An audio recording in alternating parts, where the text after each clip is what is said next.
This is The Life of Keith Faldy, Episode 3, with my grandpa, Keith Faldy, and me, Micah Faldy. And they lifted up their voice and wept again. And Orpah kissed her mother-in-law, but Ruth clave unto her.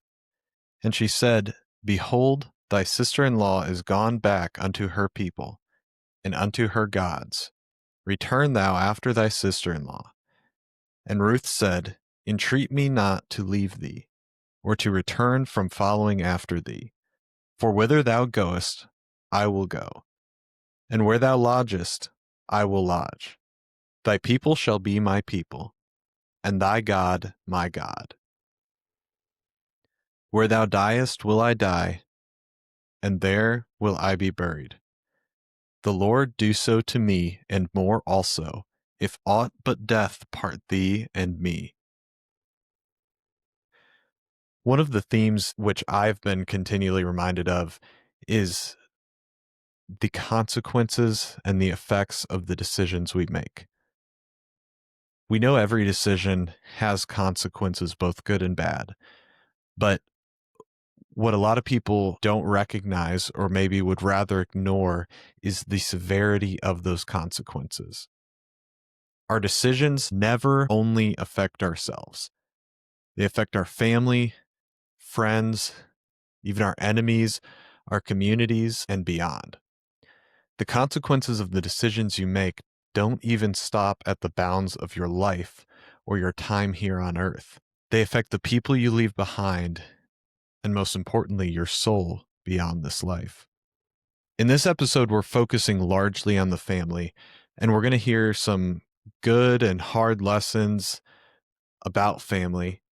We have an awesome family, not just my immediate family, but all the extended family. And as we were working through this episode, I found out that at one time there was a possibility that my great grandparents would have split.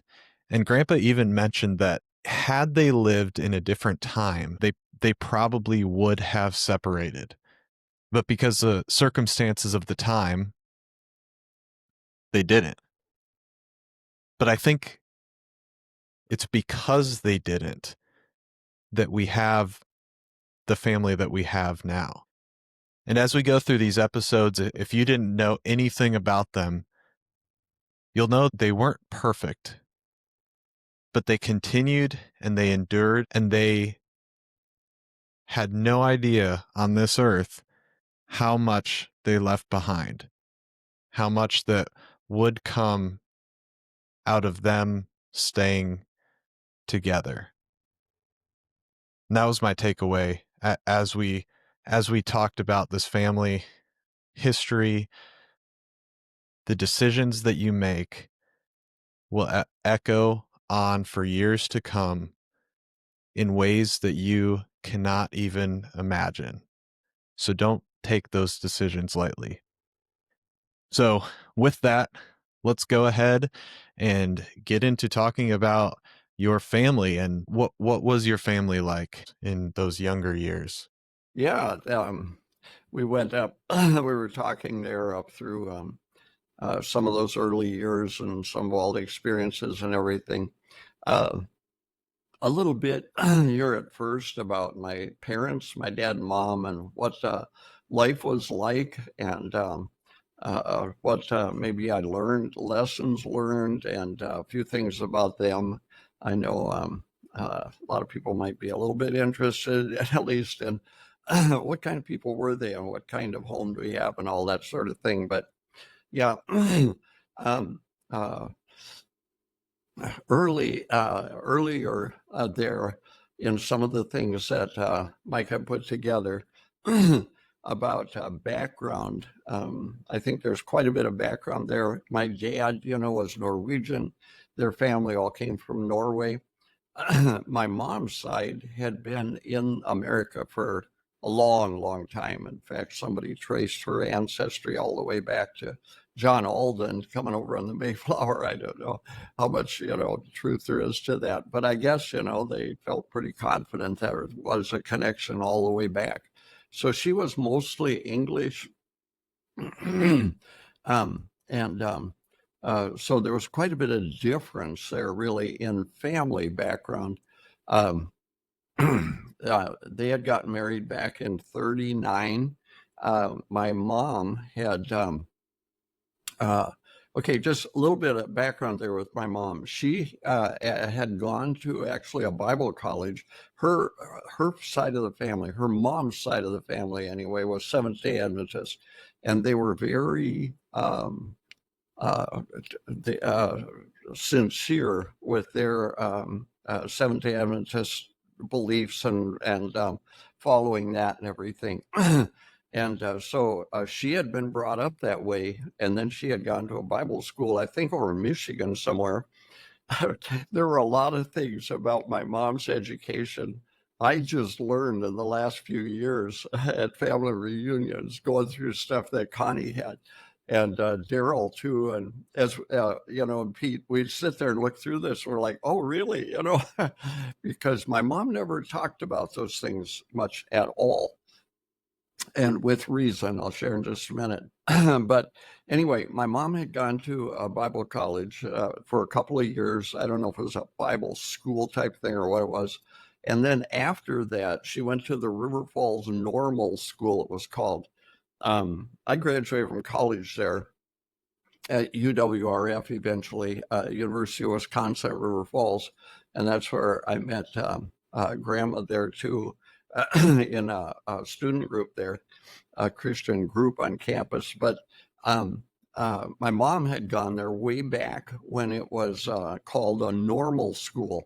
And I always thought that was kind of a funny name. But anyway, those were the schools that trained people, teachers for one room country schools, a normal school. And it was a 2-year program, and they would teach them how to handle the day and how all the classes and everything, first through eighth grade. So then when my mom finished there, she got a job teaching out at Cloverdale School, which is the school I went through grades 1 through 8. And my dad went through, way back when he was going through school. So the school, I think we mentioned that already, I believe, that was kind of, you'd sign this like lease from property owner for the school system to get 1 acre to build a school on and use as long as there was a school functioning. So, but my mom was teaching there, and well, she had to have somewhere to stay. She's just a single young lady, there in her 20s. And so she rented a room from my grandma there at the old house where my dad was growing up. And so that was just a short distance where she could just walk up to the schoolhouse back and forth there. And so I don't know just how many years, there wasn't very many, that she was teaching up there. But that's how my mom and dad met, because she came and rented a room at their house, And so they met there at the house. Well, eventually they got married in 1939. And so you're putting two backgrounds together, which were really, really different. My mom had, for those days, a lot of education, and my dad was at the bottom of the totem pole there, because he had only gone, I think I already mentioned, halfway through eighth grade. When he turned 14 in January of that year, the year he turned 14 there, that would have been 1928, and about the time the stock market crashed and everything, he quit school because his dad, who didn't get married till he was 50, and then my dad was born a number of years after that.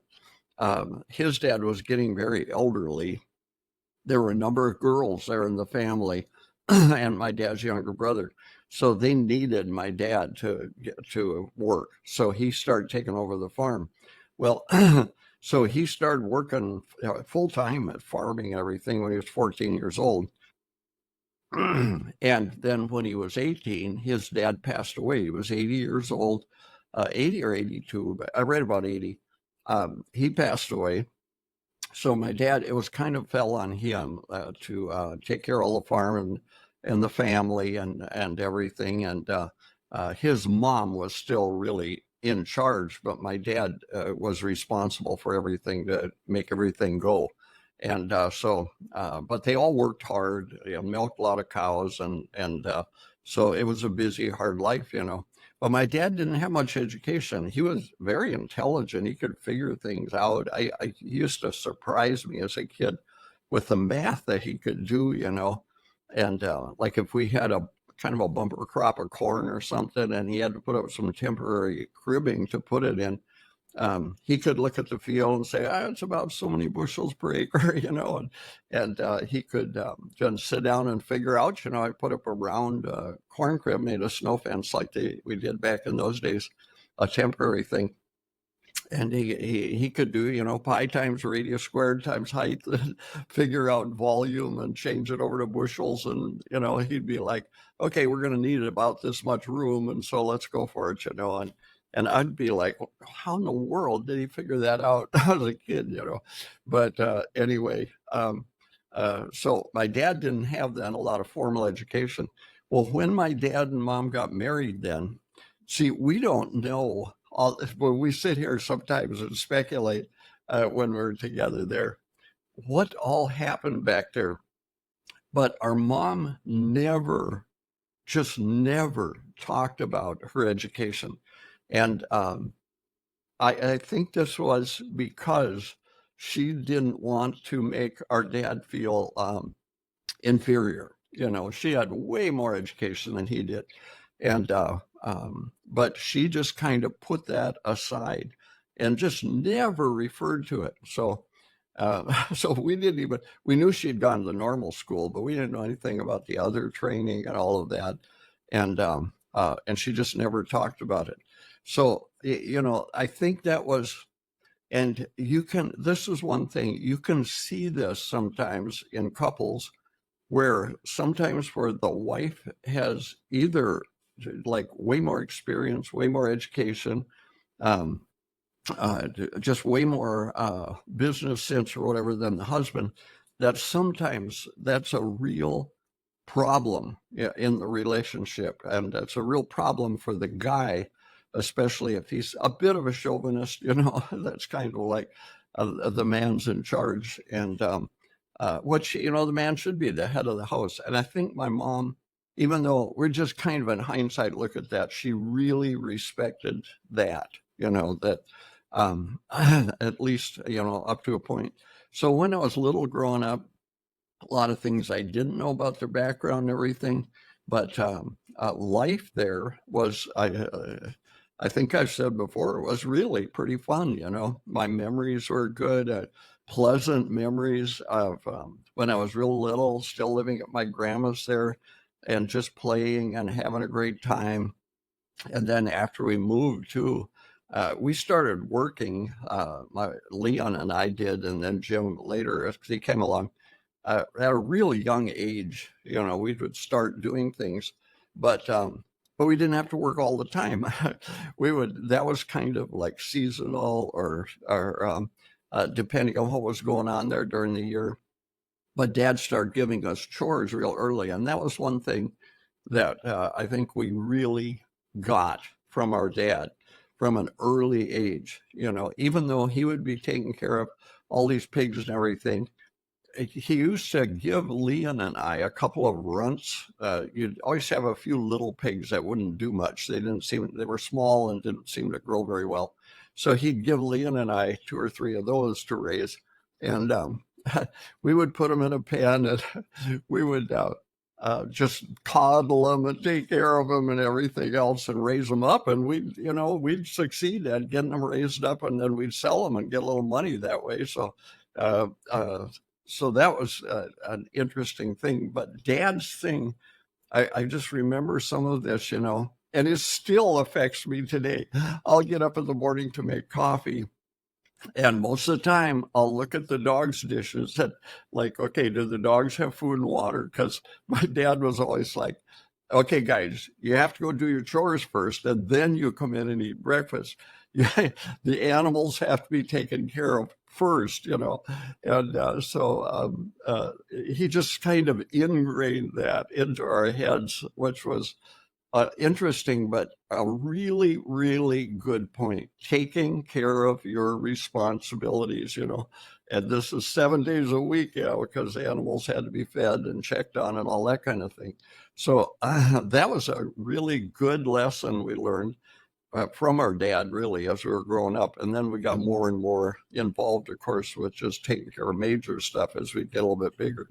But um, with uh, with my mom, when we were, I don't know where it started at, but when we were really small, as long as I could remember, at night when we would go to bed, okay, back to the Seventh Day Adventist thing, and my dad being Lutheran, which was, of course, the state religion of the Norwegian Church, and so all the old Norwegians around, pretty much all just were Lutherans, because that's what they were, not by choice so much, but just that's what they grew up being, and so we were. So there was the Lutheran thing, and then my mom's Seventh Day Adventist background, which many of those beliefs, my mom was saved. She was a Christian, and she had a good testimony how she got saved. I think when she was like about 12 or somewhere in through there. I remember telling about one time when she got baptized there. This was after I'd gotten baptized in the Baptist church, everything else, or during that time, I don't know. But she told me the day she got baptized, there was a thin skim of ice on the pond or river, wherever they used, but that morning. She said, so it was a bit chilly. you know, I, I'm sure if the pastor had very many people to baptize, we got hypothermia. But anyway, but they used that. So, but when she got married, she never followed the Seventh Day Adventist thing anymore, openly, um, but she wouldn't really get involved with the Lutheran Church, and so she rarely ever went there for anything, and so that was kind of a definitely a conflict there, but it never was out in the open much as far as we could see. But I don't know if they made some agreement back before they got married or what. But anyway, um, but even though my mom wasn't going to church regularly, she knew how important it was to teach her kids some Bible stuff and spiritual things. So again, from the time I was long as I can remember, at night, most every night, there were probably some exceptions, like when she was in the middle of canning or something like that. But most every night, as we got to bed, she would come upstairs, and she had a big old Bible story book, which the one I'm sure it's that same one, or pretty much. It's I've been through a lot of editions, but that the Seventh Day Adventists still use. They have a children's Bible story book that it's just amazingly good, and lots of people use that book. I've seen that thing in Baptist home and all kinds of just all over the place, because it was a big thick book, and it just followed all the way through the Bible, hitting on major stories. But she would read us Bible stories out of that book at night, and then she would pray with us. And basically, she mainly just prayed like the Lord's Prayer with us and had us do that together. And when it was just Leon and I that were old enough to understand, she would come in the room. We slept in the same bed. We had a regular double bed there in that room. And it was kind of funny because sometimes we would, be pushing on each other, like, you're over on my side. No, you're over on my side. That's my side.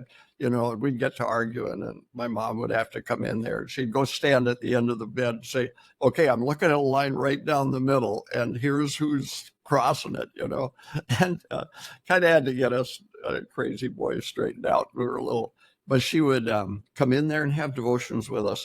And then when we got a little bit bigger and started splitting up into other rooms, and even up through certainly up through the time when Daryl was born, But I think this continued even until Pete was born. I was 11 when Pete was born, and I think she kept up the devotion thing, I believe, till probably I was about sixth grade when we started getting a little bit older, and then that kind of fizzled out. But she would sit out in the hallway in our house and read where we could all hear her, and then we'd pray and stuff, and we'd go to sleep. And so even though I rarely ever went to church because my dad just didn't go at all when I was little, once in a while, I say rarely because a few times, like during nice weather, Leon and I would dress up on Sunday morning and take our bikes and ride down to the old Martell Church, and which was about 2 miles away, and go to Sunday school down there, and then ride our bikes home. And I remember Leon had a nice bike that he could really fly. My bike was kind of an old beater, and it was really hard to ride. And I remember, we would go down there, and then going down was a lot of downhill. Coming back was a lot of uphill into the wind a lot of times. And I would just be trying so hard to keep up with Leon. I just couldn't, he'd be, Leon, slow down. I'm leaving me way behind. But anyway, but those were a few trips to church, and I don't remember much about it all. Just going there. So my mom gave us all of the biblical knowledge and really teaching us the necessity of prayer and everything when I was little. My dad at that point wasn't going to church at all.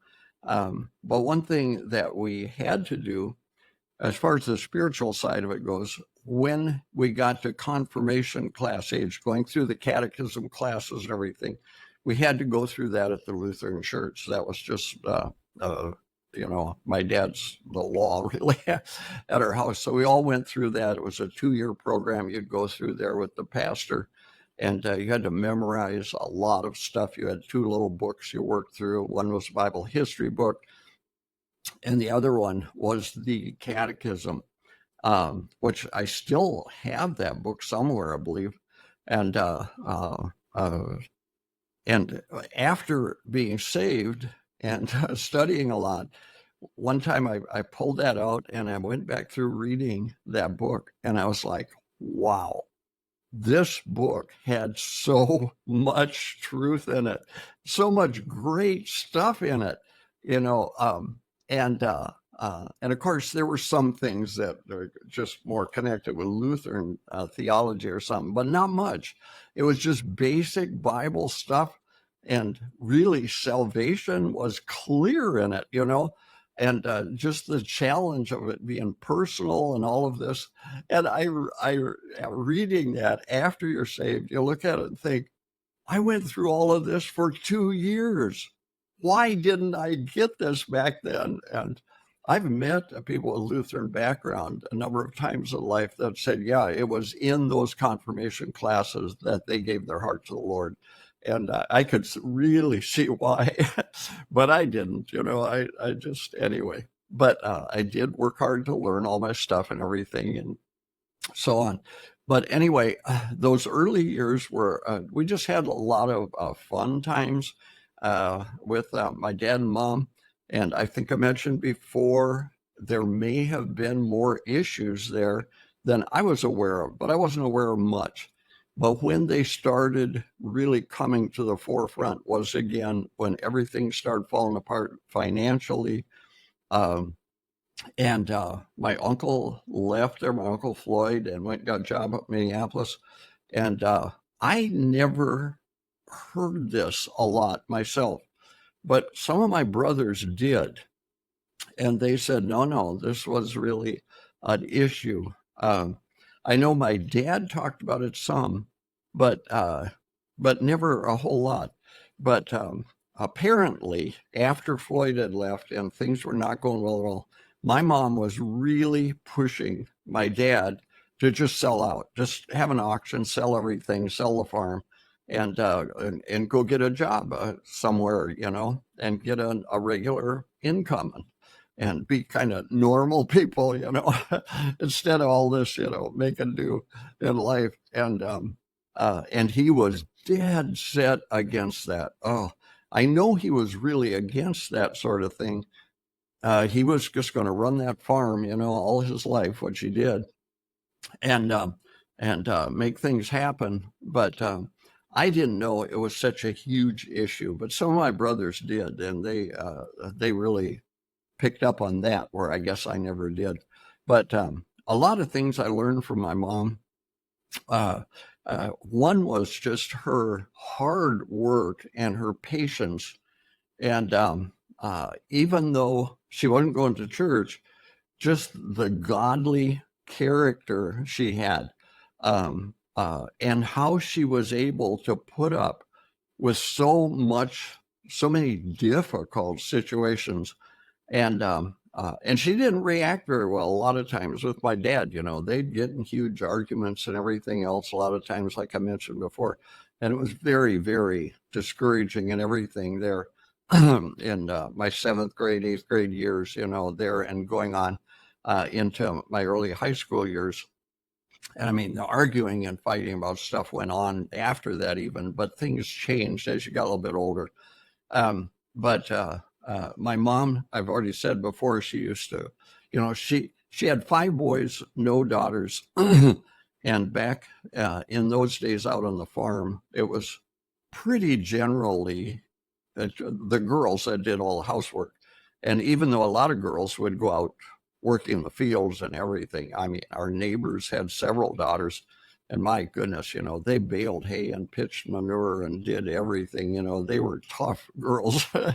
They just grew up working hard, but also they did all the housework.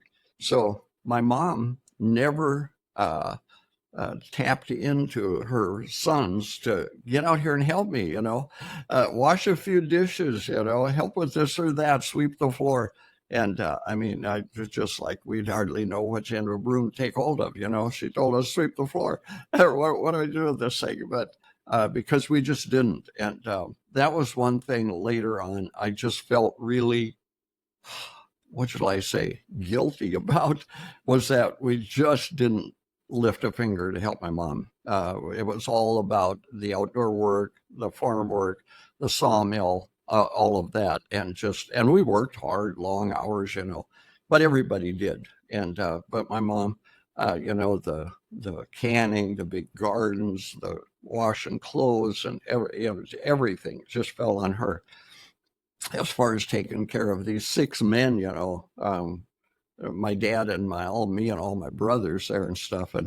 And we didn't, as we were getting into our teenage years, we didn't, for the most part, treat her very nice. Jim probably treated her the best of any of us and really took up, felt a lot of responsibility to try and protect her and encourage her along the way.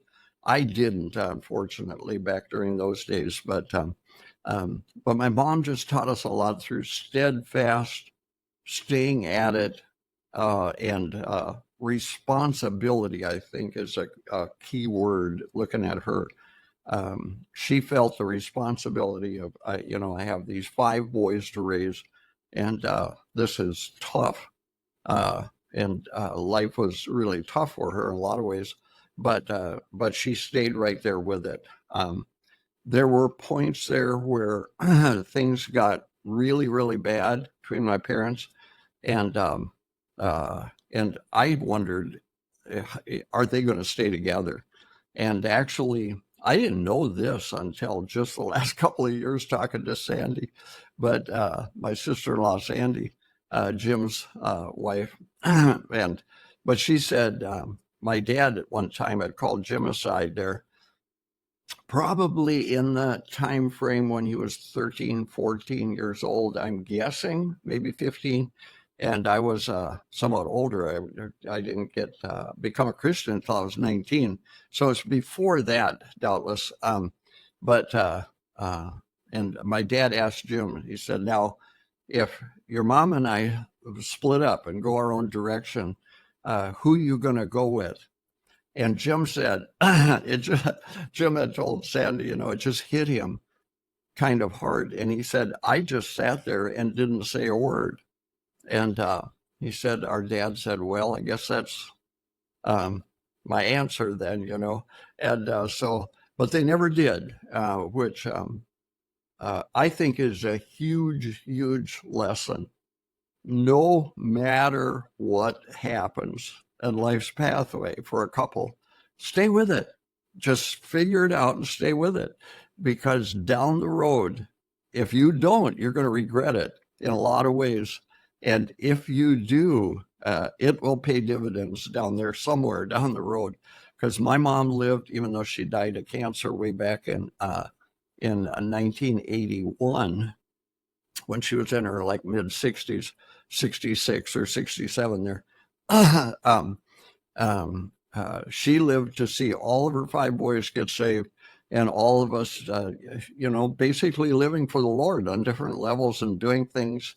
And Grandma and I had gone to the mission field, and she was, you know, always really supportive and grateful to see that happen. But she stayed with it back through troubled, difficult days, and just living with a person who could be very, very difficult. My dad, when he was antagonistic and everything like that. But my mom learned a lot from her in those ways.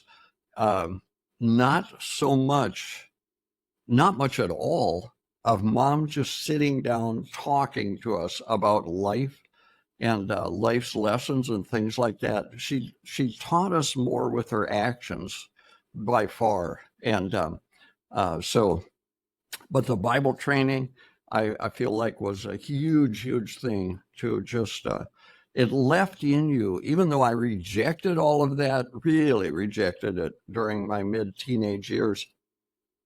I still had this gnawing feeling back there that there really was a God, there really was a heaven, there really was a hell, and of course I knew there really was a Bible, and had those laying around. Didn't get read much or anything, but they were laying there, and so that was there, even though I didn't accept it, buy into it really until, of course, late in my teenage years, which I get to later on. But my dad was an interesting guy. I mentioned that he didn't have a lot of formal education, but he really knew a lot about life and making things work. He didn't know a lot of, you know, he didn't like pray with us. He had this basic belief that there was a God, that God was sovereign, that he was in control. And when, especially when he got to real difficult times, he'd share with us many times that he just stopped and prayed about it. And he really felt like, and this was back way back before he got saved, he really didn't live out the principles of being a Christian or anything. So I'm sure he didn't know the Lord back in those days, but he did really believe in the sovereignty of God and that God existed, and that he was in control of the universe and everything. And he really believed that God had helped him get through different things. And I look back at that and think, you know, you hear people say God doesn't listen to the prayers of lost people, but God knows what's going to happen down the road. And so, you know, so you've got lost people, but some of them with some inkling, you know, that God really is out there, and they're asking him for stuff. But God is working out his plan, putting things in place because he knows what's going to happen. Yeah, tomorrow is just as clear to him, you know, as today. So I just feel like a lot of times that God did answer my dad, because he prayed about stuff and came up with an idea, you know, and I could tell you a whole bunch of those, but I won't take time to here. But my dad was a hard worker. He worked hard at things, tried to make things work all the time. I wouldn't say he was a very good businessman, because the whole business aspect of being able to make money and put some aside and be smart about what you put money into and what you didn't. I think a lot of that didn't happen for him. He went through the Great Depression as a young guy, having to be in charge of this family of several sisters, a younger brother, his widowed mom, and and he had to just be really responsible to make things work. And so he would just not, like, if something broke, we had to fix it. Where it would have been way better a lot of times, just go buy a new part, for crying out loud, you know. We wouldn't even question that nowadays. But no, we had to figure out some way to try and make it work. And but he would try and cut corners and not spend money on like anything like that. And if you go to an extreme doing that, it costs you. In the end, it can cost you really quite a lot. So you just have to have that sense of what do I do? What don't I do?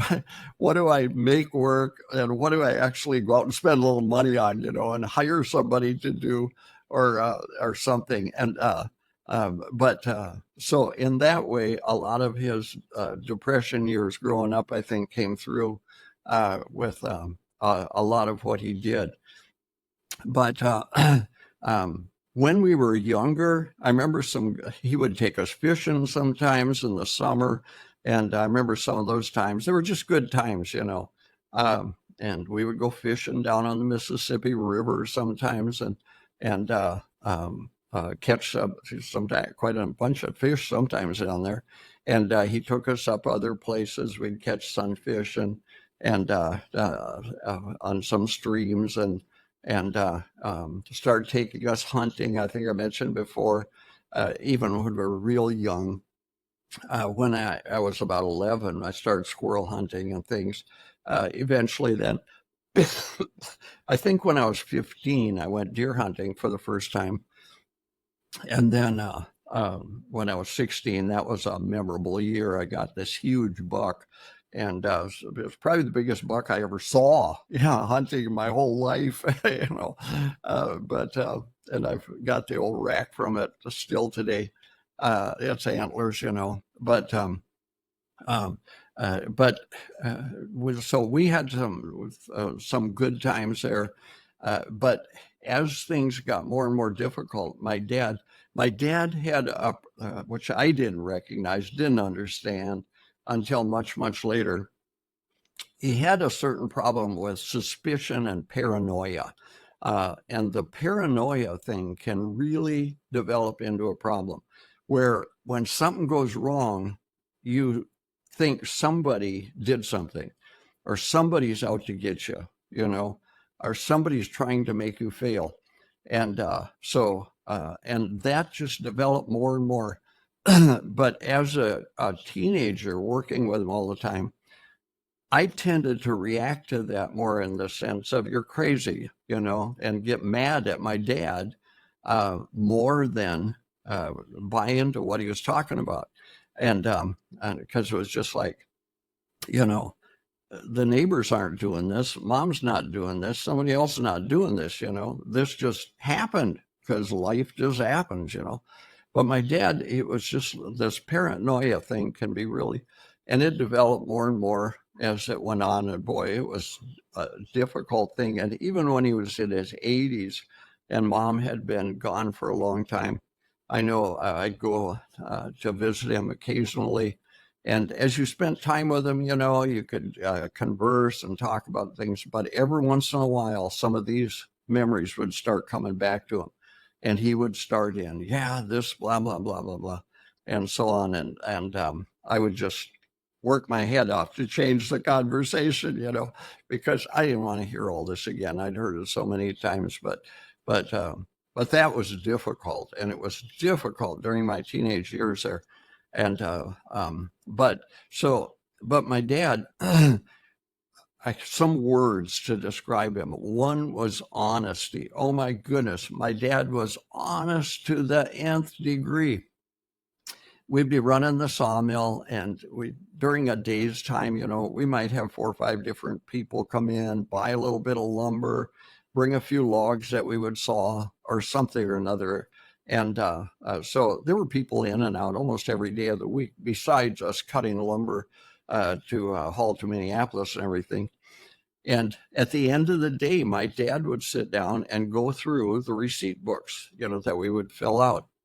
And if he found somewhere, I remember a couple of times he found a mistake he had made or I had made where we overcharged somebody $1 or didn't give him back the right change. And he owed somebody $1. My dad he could not go to bed and sleep that night. He would, we'd get things done and everything. And he would get in the car, and even if he had to drive 10 miles, he would go to that person's house and give him the dollar back, because like I said, the person never would even glance probably at their receipt, for the most part.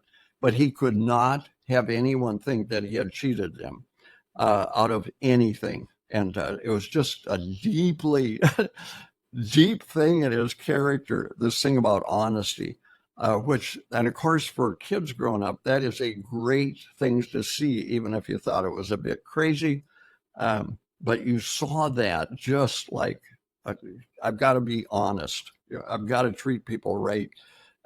He also was, this is kind of a big irony, but he was so good at dealing with other people. He could deal with people that were just really angry sometimes and bent out of shape about something. And I remember one time as a kid, there was a big rain and the water had washed out some things up by the road going up to my grandma's house. And it was all messed up there. And and a couple of the neighbors were all mad at each other, because somebody had cut some trees or something and left the tops laying there, and they all washed down and plugged this bridge or culvert. And then it washed something else out and blah, blah, blah. And I remember my dad getting there and, okay, he had this deep voice, and he'd look it over. And he would kind of listen to the tirade someone was going through. And then he would just, well, let's see, what can we do here to remedy this, And he would just start in trying to steer people to the positive direction of, yeah, there's a problem. Let's just solve it, And he was so good at that. Never raised his voice in a situation like that. He had a favorite verse. I'm thinking now, I don't remember the reference offhand, but over in Psalms that he would quote every once in a while. And because I remember remarking sometimes, Dad, how'd you get that all calmed down? And he said, well, the Bible says, a soft answer turneth away wrath. And he was really good at practicing that with other people. Really bad at practicing that at home, which was such an irony because people liked him. There were a lot of things about my dad people just liked. I think I mentioned before, like up at the old one-room country school, he was just responsible, He wanted to make sure everything was okay, cold weather, make sure the stove was working good, that we were all warm and everything was, make sure there weren't problems, that needed to be looked into. Much more, I think, than any other parent. And even then as a kid, I kind of felt like, what, why is he responsible for all this stuff? but he felt that, that this is a responsibility and this is important, not just for my kids, but everybody else's around here. So the irony kind of is that his attitude and actions and words toward other people on the outside, were just so conciliatory and helpful. He could always give people such good advice, like people that had a death in the family or something. Man, he always just knew what to say to people. And it was be like, wow. But at home, it was difficult, not just with my mom, but with us boys too, as we got older. And so that's the irony of it, I think, really. Um, and so, but my dad had a lot of great qualities there, and I learned a lot from him. Okay, getting into my brothers a little and a few words about each one. My older brother Leon, of course, was 2 years older than me, and he was kind of my hero. And but we sort of grew up as you know, um, uh, just together. And he was always so good at a lot of things, so smart, and could figure things out, and tough and strong where I wasn't. And partially because of the birth defect I had in my chest, I mentioned it before, and I'll mention it again later on. But I was always trying to keep up with him, trying to do things. Leon always had this kind of analytical mind where he was always thinking things through, drawing pictures of different things, how he would make stuff work. And eventually he got an engineering degree and spent most of his life doing that. So, but as he was growing up there, he really got affected a lot when things were breaking down at home.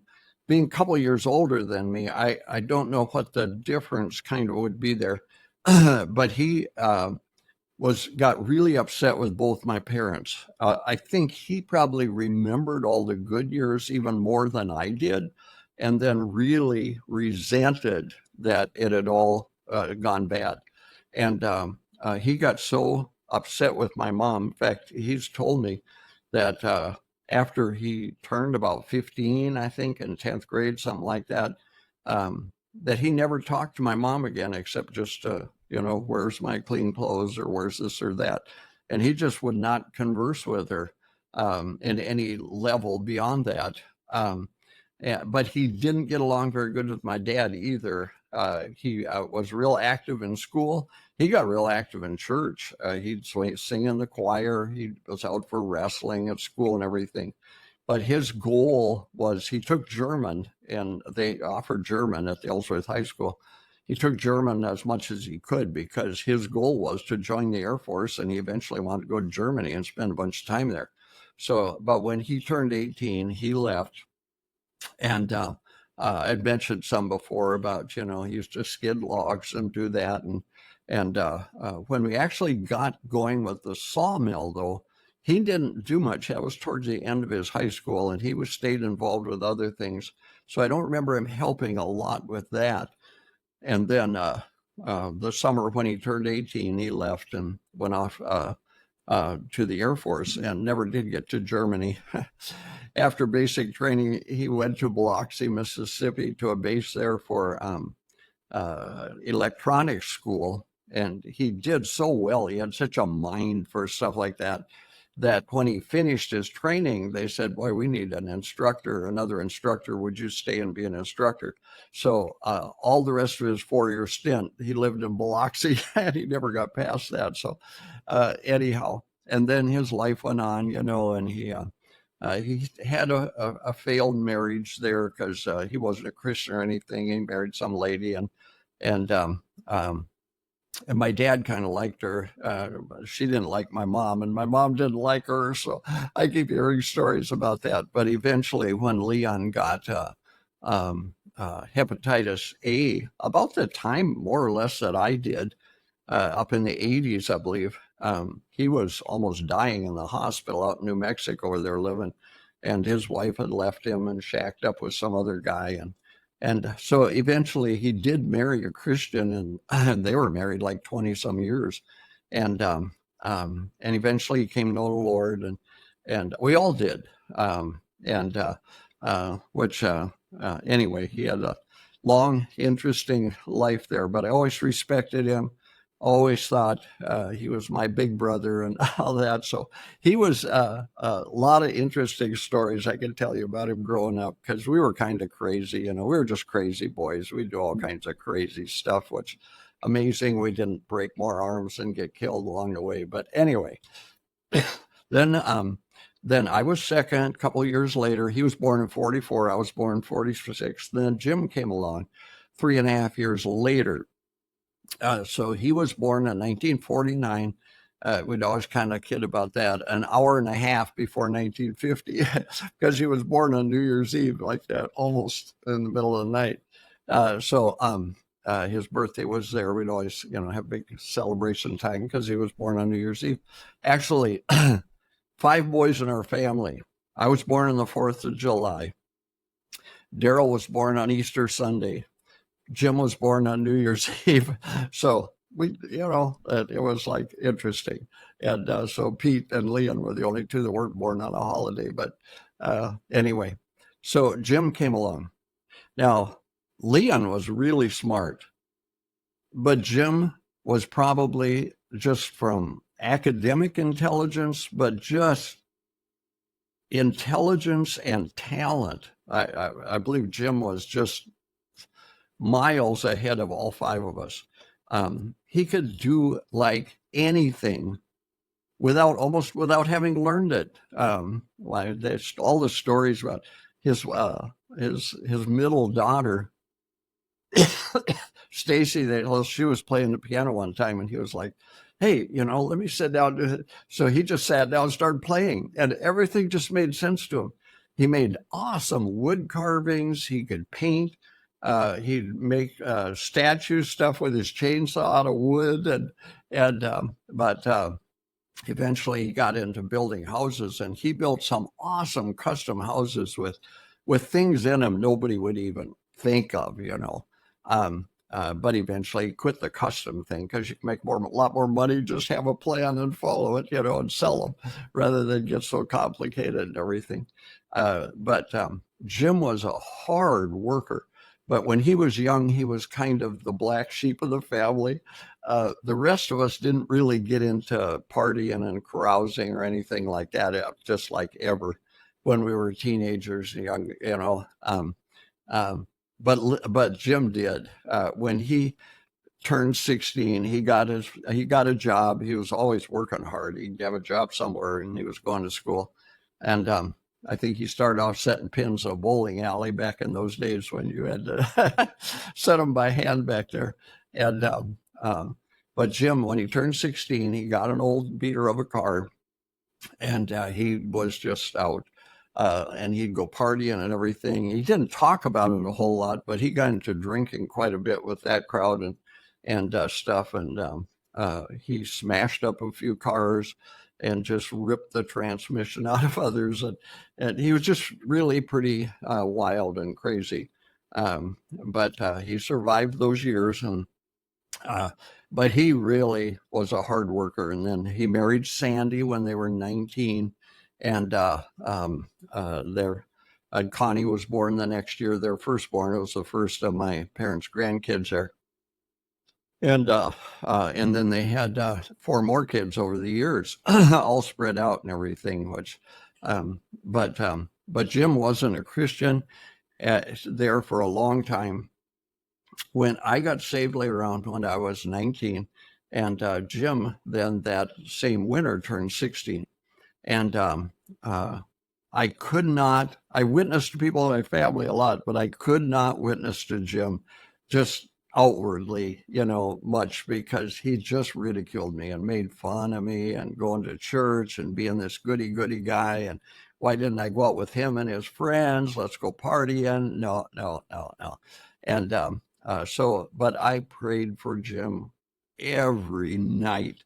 I don't think there were very many nights that he didn't get named when I was in my bed praying at night. And 6 years later, I believe it was, he finally came to know the Lord. And that's an amazing story. But during those first years, Jim was pretty wild, but he always worked hard. And Jim always had this thing. I work hard when I'm working. I go hard. But when I'm off, I relax, And so he could just take his time to go on vacation, go hunting, go on float trips down the river later on with his family and everything. And I said, how can you do that when you got so much going? And he was like, hey, you have to discipline your time frame in life. when it's working time, you work. But when you're going to take time off to do something, you take time off. You don't even think about work. You just go do it. Doesn't matter what pressing to do. So, but he was good at that, and I wasn't. I never was very good at that. So, but anyway, Jim was sort of then after he turned 16, he was still living there, but as far as the work and the family and stuff, he was basically on his own. Then a few years later, actually about 7 years younger than me, just about another 3.5 years, Daryl was born, and Daryl was smart too, and but he was very calm, and he always was when he was little too. We used to have words we would describe character with back then. Now they have type A, type B. I don't even know what some of all those are, personalities. But back then it was like there were 4 basic personalities they taught, and one of them was called phlegmatic. And phlegmatic people just don't change much. They're just calm, They're like always steady, always the same. And that's just always been Daryl. Just unflustered and just, you always felt like, okay, if I didn't see Daryl for 10 years, if I came back, he'd be just like when I saw him last time. And, but he's steady as a rock. He started helping and working when he was really young with hard stuff in the sawmill. When he was 11, 12 years old, sometimes he was taking all the slabs and lumber away while I was sawing when we were really pressed for time. And Dad and Jim would head out to the woods to get more logs. And I just have to stop sometimes, and go over there because I was 18, 19 or so. I had to go over there and help him with heavy stuff, because he just couldn't lift it. But everything he could do, he would just do. And he was just this steady young man. I don't know exactly what his testimony is of his salvation now, but I know what I remember was that he did pray with his Sunday school teacher, whose name was Canton Christopherson, there at Our Savior's Lutheran Church, when he was about 10th grade to accept the Lord. And he never was like a wild bad kid at all, but he was the one that really understood what I was doing, after I got saved. And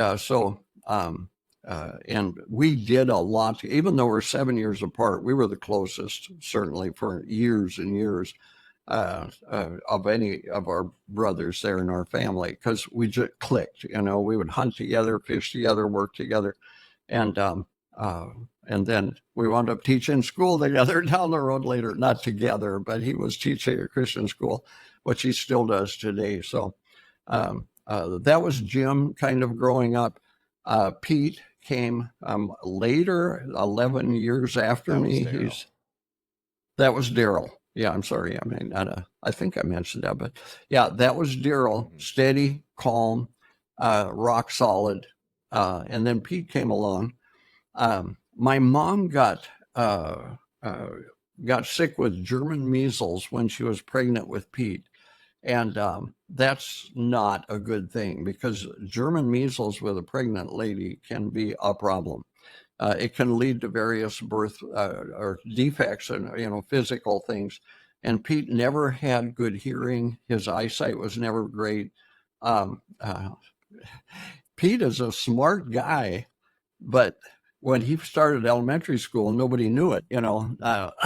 He would kind of, if he sat in the back of the room, he would not be doing his homework. He didn't get things. He'd fail tests. And the teacher's like, I don't understand it. He seems like he knows what's going on, but it's just not happening. And then they finally figured out he couldn't hear the teacher. He couldn't see the board up front. He couldn't see the assignments she wrote up there. And so they moved him to the front of the room. Now, if he'd grown up in today's world, he would add all kinds of help. He would add hearing aids. He would add glasses on, everything back when he was a little kid, but not in those days. I'll move him to the front of the room. He'll be okay. So, so Pete, he really started off at a disadvantage. And the hearing thing and stuff has always been an issue with him, you know. And uh, but um, but Pete was born then when everything was just really falling apart at home. So when he was just a little toddler, we were just getting started. Like I mentioned before, sawing water ski blanks, and my dad had a little homemade trailer he'd put behind the car, and we'd load these water ski ash and hickory planks on there, and Pete would always go with him wherever Dad went. Pete bundled up and went, even if it was 10 below 0 or something.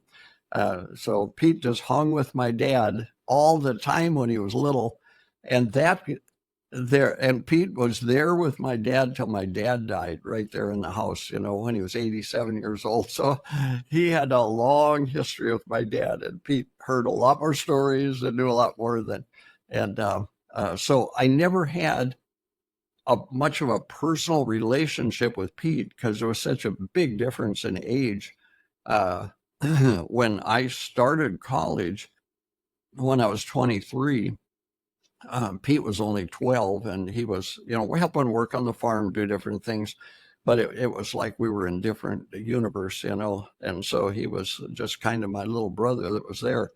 But later on, after we were back from Haiti, I just really worked at developing a relationship with all of my brothers, and Pete and I got to be, of all my brothers now, probably the closest relationship is Pete and I don't know. But it kind of shifts and varies. I just love all my brothers and feel real close to all of them. So anyway, and appreciate them all so much. But those were my brothers,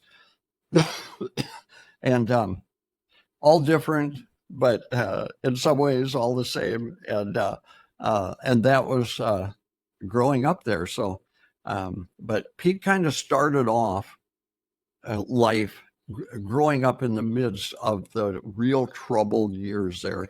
And so it's kind of different, for Leon and I, things were great. Then they got much worse. And for Jim, he probably doesn't remember a whole lot of the good times when he was little, but more of all the negative stuff that was going on. Daryl, certainly, he was more born when things were heading in that direction. I'm sure his memories are more of that. And Pete was born right in the middle of it. So for Pete, he saw bad times become better down the road. Most of the rest of us were gone before the bad times got better, so, but it varies a lot. Different families are different, but that was kind of like our life there. So anyway, that was my brothers and my dad, and I love them. And I can't say I loved my dad and mom during most of my teenage years, in fact, sadly, sad to say, I more almost hated them than loved them, because there were some years in there when I was like 15, 16, 17, maybe into my 18th year, I was hating life. I was really hating everything, hated my parents and my whole situation, and just angry at God if he existed, from my feelings back then. And I was just sad to look back and say that, but it was really, really true until God reached down and started changing everything. We started this episode with an excerpt from the book of Ruth. And I love this example with Ruth because in this first chapter, as she's talking to Naomi and she's telling her that she is not going to leave her side for the extent of their lives, something that we don't see much in a lot of marriages these days, something that we're losing.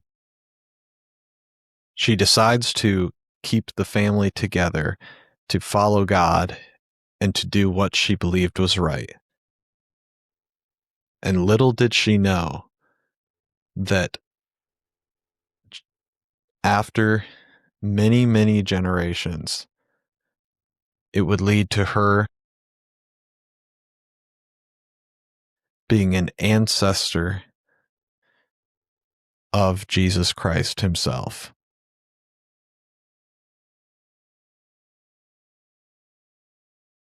That's why our decisions are so important. We have no idea the effect of the decisions that we are going to make and how those decisions will echo throughout this world and eternity to come. Thanks for listening.